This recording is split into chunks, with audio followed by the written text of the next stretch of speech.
are some of the things that we figured out for Backlog Refinement that we could do scrumming from home. One is, without a roadmap, we actually felt kind of lost. So we were really used to a physical roadmap, and without having a roadmap, it was kind of hard for us to inspire, our team for where we're going. Like, where are we going, and why does this sprint have something to do with the bigger picture? Why is it important? So if you don't have a product roadmap yet electronically, I highly recommend that you do something. It doesn't have to be this complicated. You can do it in any tool like Mural. Those are all great tools. Jira actually has some add-ons that will help you do a roadmap.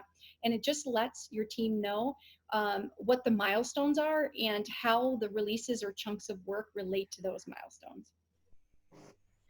User story mapping. We use this all the time. We can't even live without user story mapping. So if you haven't heard of it or haven't tried it out, definitely recommend it. We've got a book here that is the best book that we've read that really demonstrates how to do user story mapping.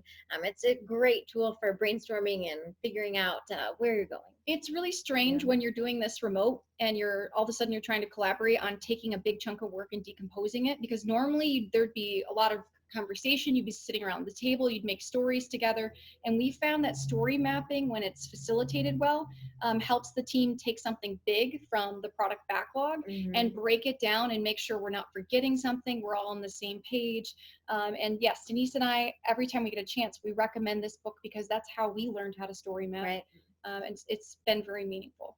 And the planning poker app. Yeah, the planning poker app. Of course, we're used to doing planning poker with the cards when we were with our teams, but since we're remote now, there's many different planning poker apps, but this is the one that we use. We recommend it. It's just a way to do planning poker virtually. So. The reason we recommend it is because it crosses platforms and it averages for you. So if you're like me and don't want to sit there and try to figure out the average for 7 different team members, then the best way to handle it is just have an app that does it for you. Yeah, and it works with iPhone and Android, which a lot of them don't. So.